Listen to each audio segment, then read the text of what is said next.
तमाम देखने और सुनने वालों को प्यार भरा सलाम।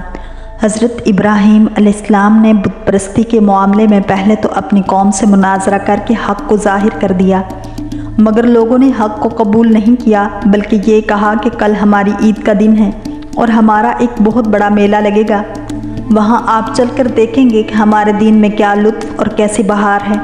उस कौम का ये दस्तूर था कि सालाना उन लोगों का एक मेला लगता था।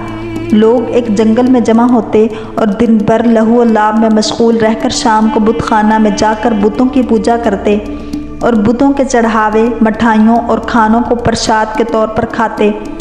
हज़रत इब्राहीम अलैहिस्सलाम कौम की दावत पर थोड़ी दूर तो मेला की तरफ चले, लेकिन फिर अपनी बीमारी का उज़्र करके वापस चले आए और कौम के लोग मेला में चले गए। फिर जो मेले में नहीं गए, आपने उन लोगों से साफ साफ कह दिया, जिसका अल्लाह ताला ने कुरान मजीद में यूँ ज़िक्र फरमाया है और इसका तर्जुमा यूँ है, और मुझे अल्लाह की कसम है मैं तुम्हारे बुतों का बुरा चाहूँगा बाद इसके कि तुम फिर जाओ पीठ देकर। चुनांचे उसके बाद आप एक कुल्हाड़ी लेकर बुत खाना में तशरीफ़ ले गए और देखा कि उसमें छोटे बड़े बहुत से बुत हैं और दरवाज़े के सामने एक बहुत बड़ा बुत है। इन झूठे माबूदों को देखकर तौहीद इलाही के जज्बे से आप जलाल में आ गए और कुल्हाड़ी से मार मार कर बुतों को चकनाचूर कर डाला और सबसे बड़े बुत को छोड़ दिया और कुल्हाड़ी उसके कंधे पर रखकर आप बुत खाना से बाहर चले आए।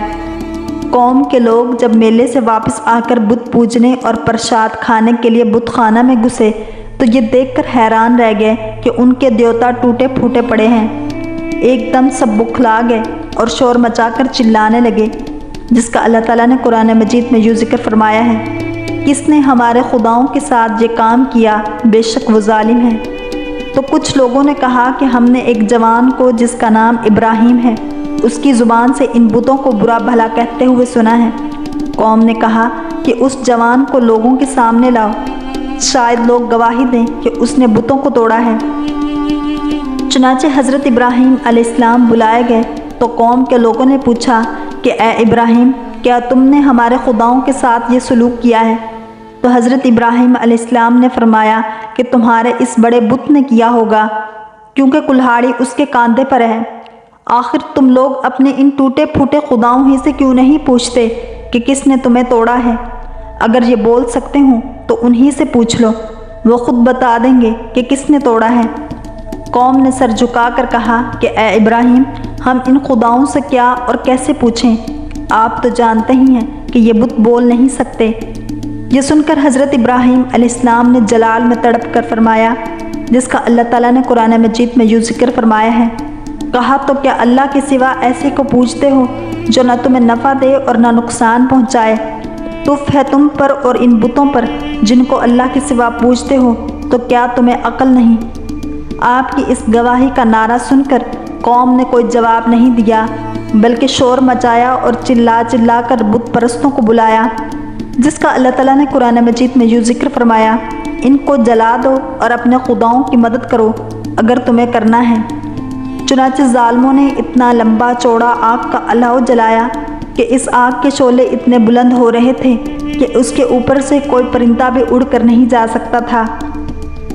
फिर आपको नंगे बदन करके उन ज़ुल्म सितम के मुजस्मों ने एक गोफन के ज़रिए इस आग में फेंक दिया और अपने इस ख्याल में मगन थे कि हज़रत इब्राहीम अलैहिस्सलाम जल कर राख हो गए होंगे, मगर अहकामुल हाकिमीन का फरमान इस आग के लिए यह सादर हो गया कि जिसका तर्जुमा यूँ है, हमने फरमाया ए आग हो जा ठंडी और सलामती इब्राहीम पर। चुनांचे नतीजा ये हुआ जिसको कुरान करीम ने अपने काहिराना लहजे में इरशाद फरमाया कि उन्होंने उसका बुरा चाहा तो हमने उन्हें सबसे बढ़कर ज़ियाकार कर दिया। आग बुझ गई और हज़रत इब्राहीम अलैहिस्सलाम ज़िंदा और सलामत रहकर निकल आए और लोग ज़ालिम कफ़े अफसोस मल कर रह गए। हज़रत इब्राहीम अलैहिस्सलाम का तवक्कुल।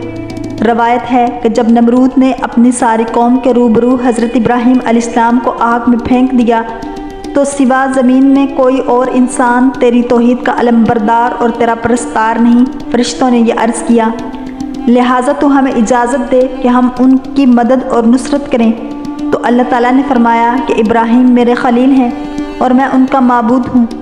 तो अगर हज़रत इब्राहीम अलैहिस्सलाम तुम सबों से फ़रियाद करके मेरी मदद तलब करें تو میری اجازت ہے کہ سب ان کی مدد کرو، اور اگر وہ میرے سوا کسی اور سے کوئی مدد طلب نہ کریں تو تم سب سن لو کہ میں ان کا دوست اور حامی و مددگار ہوں، لہٰذا تم ان کا معاملہ میرے اوپر چھوڑ دو۔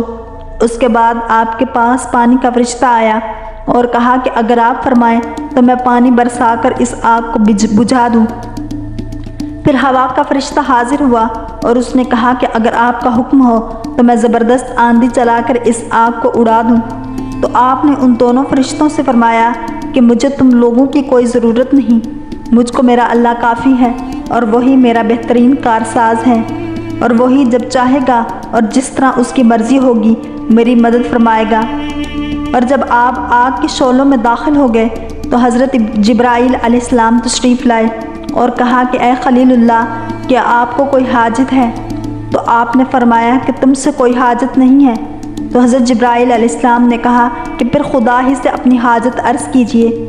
تو آپ نے جواب دیا کہ وہ میرے حال کو خوب جانتا ہے، لہٰذا مجھے اس سے سوال کرنے کی کوئی ضرورت ہی نہیں ہے۔ اس وقت حضرت ابراہیم علیہ السلام کی عمر شریف 16 یا 20 برس کی تھی۔